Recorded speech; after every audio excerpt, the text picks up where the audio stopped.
Hello, beautiful people. How you doing? Hope you're doing great. How are the prices of things over there? Are the prices still rising? Because over here, they aren't playing at all. It feels so good to be back again on the show. Talk it out. Vicky. I'm your favorite host, Victoria Dixon. They call me AKA First Lady. This show is powered by Volpe NG. Volpe NG is a digital payment solution that provides payment services, top-up services such as your recharge cards, your data plans, your electricity bills, and your TV subscriptions. Go check them out. Okay, sign up. The discount rate is top-notch. Let's say I didn't tell you. Alright, so today to discuss with me on set, man, girl, you don't want to miss it. I have distinguished personalities. I have a legal practitioner that housemate today. Yes, you heard it. I have an author, a freelance writer, Penel Chukogo. I have barrister Prince Chuku. Welcome to the show. Thank you. It's a pleasure. Alright, so I'll start with you, Penel. Should I start barrister? Barrister, what is paternity fraud? Thank you. Today, paternity fraud, to be precise, is a situation where a wife or a mother misidentifies her husband or a man as the proposed, as the presumed father of the child, who in the long run, at the end of the day, is discovered not to be the real father of the child. This must be a legal definition. Yes. Do you agree with you, Penel? Yes, I do. Okay, alright. So, we've heard a lot that is happening when it comes to paternity fraud. What's your take on it, Penel? My take on paternity fraud. My Okay. take, first of all, is that it's not all the time, but that definition is not 100% correct. Okay. Why do you say so? It is correct in most cases, but it's not all the time that it is a man or the mother or the wife that misrepresents the child or misrepresents the paternity of the child. Sometimes the wife is unaware, the mother is unaware, and something happens along the way, and paternity fraud occurs without the wife's or the mother's knowledge. And in that case, for example, let me give an example first. For example, in a hospital where a child is exchanged. In that case, the wife is not the person that causes the paternity fraud. So there are times when it's not the responsibility of the wife, or the wife is not the cause of the paternity fraud. In that case, that definition is not correct. Do you agree with her? That's in a rare it cannot be defended. These are like non-existent. Wow! What we know, both in Nigeria, out of Nigeria, is that women are the key. They are the key projectors of this crime, where a woman married by a man goes after one way or the other, pregnancy occurs, and she comes, deceives the man. This example she cited is non-existent. It's not tenable. It's not tenable. It's like 0%. The occurrence is like 0%. I won't deny that. But what we are saying is the real fact, things that are verifiable. So we don't work on conjectures. That's true. No, but it is verifiable. There are cases that have been put on media where that happened. There are even cases where the wife did not know. It might be the relations that did it. Okay, that situation. What do you think, Barrister, what do you think could be responsible? Why is the rates of paternity fraud so high? Let me clear this one notion. Okay.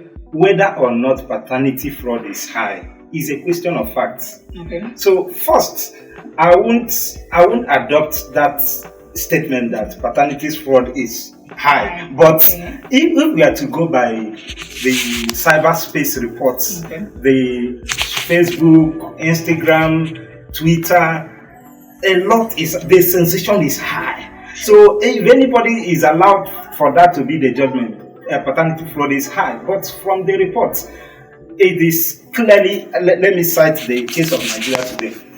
The reports, verifiable record is that paternity fraud is like 30%. Averagely is high though. It's high though. But now, one key undeniable point, the factor responsible for this is the unfaithfulness of women. You wanted to say fertility. The unfaithfulness of women in marriage. And that alone, because that's the bulk of where all this occurs. That's the mother, the father of these frauds. Okay, so you're trying to say why it occurs is because these women cheat on their husbands. It emphatically yes. Do you have something to say? Yes, I do. Okay. In fact, Durex reports the condom brand makers. They clearly, though they report it's already everywhere. Not as far back as 2002. Okay. They came up with a report that Nigerian women are number 1 in the cheating list. Damn it! I am just hearing. It can be verified on the social media and other websites.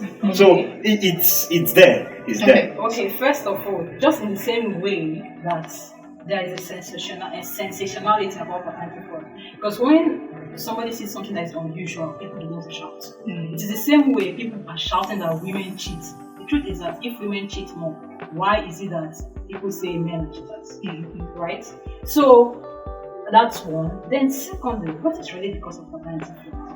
What is behind women going out, leaving their husbands or maybe their partners to go and get children from somewhere else? Because I don't understand that.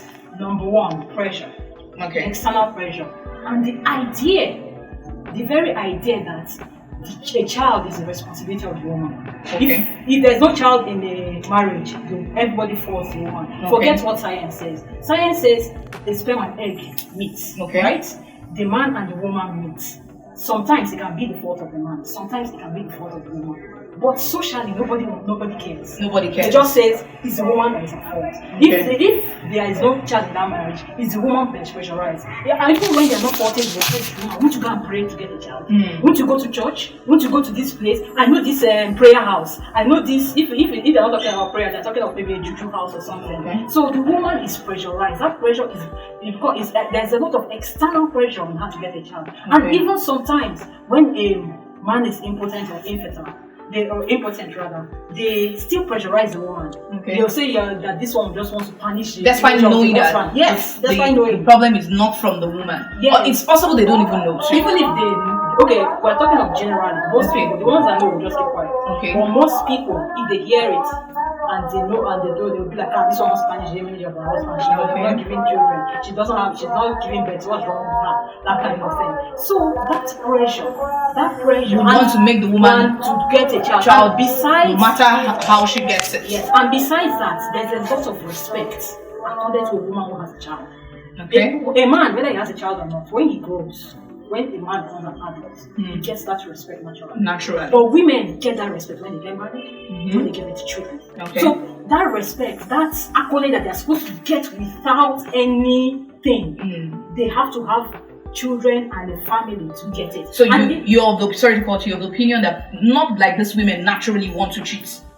I'm of the opinion that sometimes it's not even cheating. Sometimes they might buy a child and then cheat. That's why I don't want to use cheat. Okay. Because even though Barrister is talking about cheating, sometimes they buy a child. I've seen a case where they bought children. Yes. So they didn't actually cheat. Okay. So I don't. But was the man aware? Because the man was not aware. That's why it's paternity fraud. The man was not aware. Yes. Okay. The man was not aware. So that's why I don't use cheat, because it's not in all cases they cheat. Sometimes they buy the child. They buy the children. They might buy from the hospital, or they might buy from an orphanage, or they might buy somewhere without the father knowing and without their partner knowing. Okay. So in that case, now, that pressure is what makes them do it. Okay. That pressure, that external pressure, that societal, that social status, that they can't get, and it is, and you notice if a child falls down, it's the mother that is blamed. Exactly. This mother, she cannot take care of her child. So when the child is good, is the fault when the child is good, he's like the father. When he's bad, the child is bad. When the child is good, they both praise the mother and the father. Really, mostly I hear them say, you're behaving like your father. But when you're bad, the child is not properly trained back. Yes. Right, so you have something to say. But you see, most of the reported, unless if the examples she's citing are unreported, most of the reported cases they have nothing to do with the infertility or impotence of the man. The cases where this paternity fraud occurs. Take for instance where a woman about to get married has a former boyfriend, still keeping that former boyfriend. You know, most of this paternity fraud occurs a lot, greater percent is from the first child, where a lady is getting married to another man. Unknowingly to the man, the lady is pregnant and now transfers the fatherhood of the child to the new husband. Whereas that pregnancy actually occurred from the former boyfriend. So there is nothing like issue of where the man has so what you're trying to say that the woman goes with that pregnancy into the yes. Without confiding in her husband that she was pregnant. In fact, that's why it's fraud, because the man has been defrauded. He has been like a child that he has nothing about has been granted to him, exported to him as if, and he's raising up the child as if that's the child of the man. Are there penalties for this? Because a lot of people have been saying a lot on social media. A lot have been said on this topic, and it's not about to stop. They say, are there penalties? Is there something you can do? So whoever is involved in this paternity, like she said, and I agree with her, most of these things are not caused by the women alone. I've heard cases where children were swapped. It can happen. Oh, you agree that it can happen? Yes. So is there a law binding this thing? Is there something that can be done? How do people get punished for this? Frankly speaking, globally there is no law presently, not even in US or UK, let alone Nigeria, that is upcoming, where it is expressly stated that this constitutes paternity fraud and this is a punishment prescribed. There is none. There is none up till today. So all these sensations, the advocacy, they are activists, they are online warriors clamoring for this and the. In fact, when such cases occur, they become the complainants, online warriors. All these, in fact, they become court, judge, pass judgments, and that's. But in Nigerian law, there is no provision yet. But still, on the face, because where somebody gets give birth to a child, and then a birth certificate is issued. Now it shows the name of the supposed father that is not actual father. So the man can midway make a claim in criminal law against the woman that you have deceived me. That's criminal deception. That's the only way that maybe the woman can be held responsible. Can I ask something? How now? This is based on legal expertise. How is it a criminal deception? You know, bring a birth certificate now, and it says Mr. A is the father of this, just the name of the child, and then maybe when DNA test is done, it is found that this is not the father. So the man can hold that in criminal law against the woman. That you have deceived. So there is a prescribed punishment for that. That's the only. You just talked about DNA. Is it right? Someone just wakes up. I'm married to a man. I've been married to you for only God knows how long. Then you come up one day and say you want to have a DNA test. That's to me. I find it somehow it's weird. I don't think after finding out that you are the father of that child, I still want to be with you and still trust you, because it has to do with trust here. What do you think? I think that for a man to just wake up one day and say, I want to do a DNA test, so that marriage has been having problems. True. They did not just start that day. That's the truth. They didn't just start that day. And if that happens, so whether the child, and at the end of the day, whether the child is the man's own or not, there will still be, it will cause problems. I know one where they found out that child was not for the man. Right? But it ended up not being the fault of the women. So how did those children grow? Thinking, so this is not my father. So this is not my father. You know, and that thing, there was a rift in the marriage for several months before the man accepted the children. But within that time, it changed it affected the mental state of the children. It affected them, and even the wife, it affected the wife's mental state. Okay. And of course, the man definitely. Okay. The man was thinking, you mean that these are not my children? Okay. And all of So that. now let's talk about. You just started talking about the psychological effects. Yes. Do you have anything to talk about? Yes, on this position of where one of the sponsors will wake up and say, I want a paternity test, is not ordinary. I agree with that. You know, the Evidence Act, section 63, 64, and 65 provides for presumption of a child born within a wedlock, or a child born after the dissolution, after divorce by either of the parties, within 280 days after the divorce is done. So the law presumes that child belongs to the man.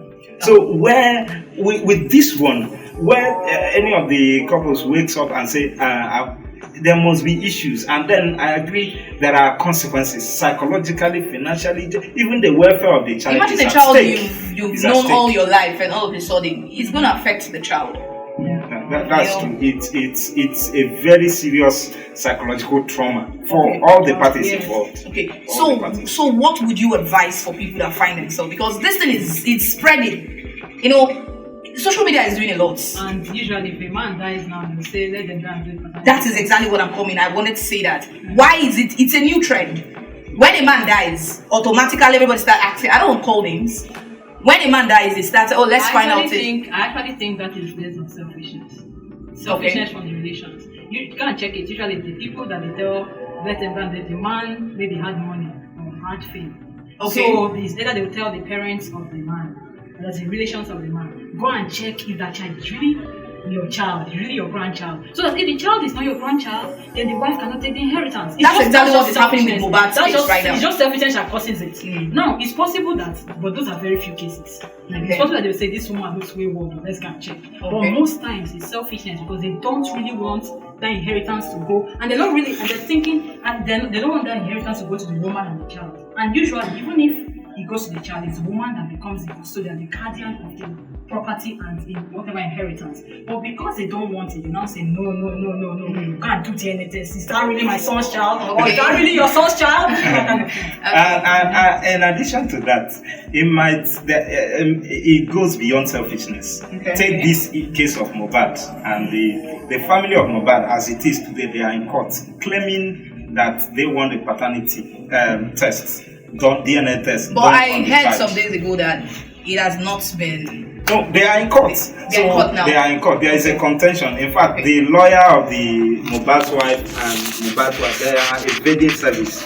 That's court process. They don't want to collect it because the island they are not reachable. That's what the summary of what we heard. So as it is, it's the situation and circumstances of the death of the man. So the question here is not about the wealth of Mohbad. It's the situation that's where the death occurred. So the parents and the family,